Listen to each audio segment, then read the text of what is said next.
नमस्ते दोस्तों, हमारे स्पेशल सेशन इंडियन पॉलिटी में आज हम बात करेंगे लोकसभा के अध्यक्ष की भूमिका के बारे में।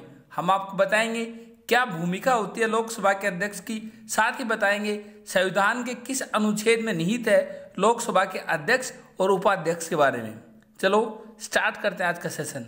हम आपको बता दें संविधान के अनुच्छेद 93 में निहित है लोकसभा के अध्यक्ष और उपाध्यक्ष के बारे में। उसमें कहा गया है लोकसभा यथाशीघ्र अपने 2 सदस्यों को अपना अध्यक्ष और उपाध्यक्ष चुनेगी। जब अध्यक्ष या उपाध्यक्ष का पद रिक्त होगा तब लोकसभा किसी अन्य सदस्य को यथास्थिति अध्यक्ष या उपाध्यक्ष चुनेगी। इसके अलावा लोकसभा अनुच्छेद 94 में निहित है कि लोकसभा के तत्कालीन समस्त सदस्यों के बहुमत से पारित संकल्प द्वारा लोकसभा के अध्यक्ष को अपने पद से हटाया भी जा सकता है, लेकिन उसे कम से कम 14 दिन की सूचना देनी होगी। ये निहित है लोकसभा के अध्यक्ष और उपाध्यक्ष के बारे में अनुच्छेद 93 में। वहीं उसके हटाने की प्रक्रिया निहित है लोकसभा के अध्यक्ष के बारे में अनुच्छेद 94 यानी 94 में।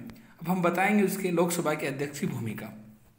हम आपको बता दें सदन का अध्यक्ष सदन का प्रधान प्रवक्ता होता है और सदन में सामूहिक मत का प्रतिनिधित्व करता है।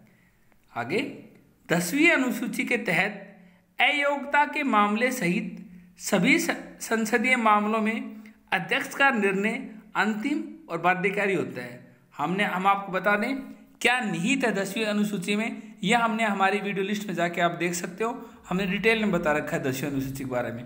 हमें अगर फिर से बता दें कि भारतीय संविधान में 12 अनुसूची हैं, जिसमें 8 अनुसूची जब संविधान बना तब थी, उसके बाद 4 अनुसूची जोड़ी गई, जिसमें 9वीं अनुसूची पहले संविधान संशोधन से जोड़ी गई, वहीं 10वीं अनुसूची 52वें संविधान संशोधन से जोड़ी गई और 11वीं 73वें और 12वीं 74वें संविधान संशोधन जोड़ी गई। आगे जिसे सामान्यतः न्यायालय के समक्ष चुनौती नहीं दी जा सकती। इस प्रकार अध्यक्ष सदन में मध्यस्थ के रूप में भी कार्य करता है। हम आपको बता दें संसदीय मामले में अध्यक्ष का निर्णय लोकसभा में बाध्यकारी होता है और उसे न्यायालय के समक्ष भी चुनौती नहीं दी जा सकती।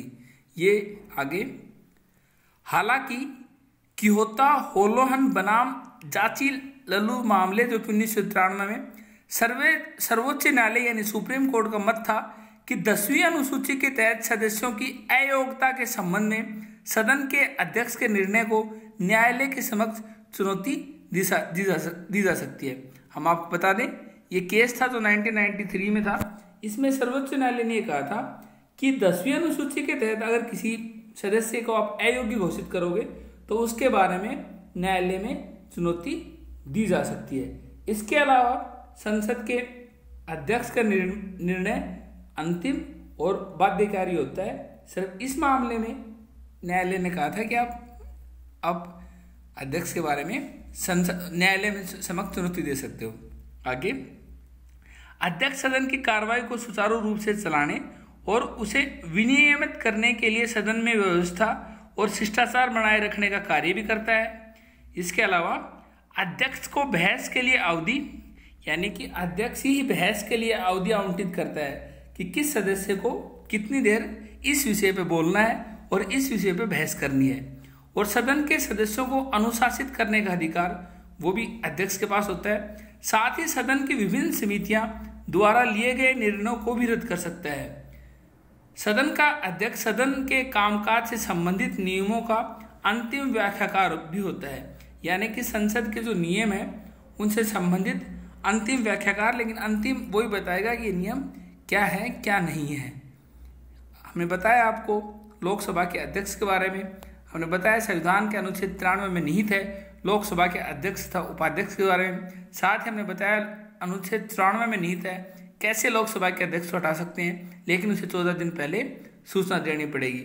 उसके लिए अलावा हमने बताया कि संसद में अध्यक्ष का निर्णय अंतिम और बाध्यकारी होता है, लेकिन अगर किसी सदस्य को अनुसूची 10 के तहत अगर हटाया जाएगा तो उसे वो न्यायालय के समक्ष चुनौती दे सकता है। उसके अलावा हमने बताया आपको कि अध्यक्ष ही सदन के कामकाज से संबंधित नियमों का अंतिम व्याख्याकार होता है।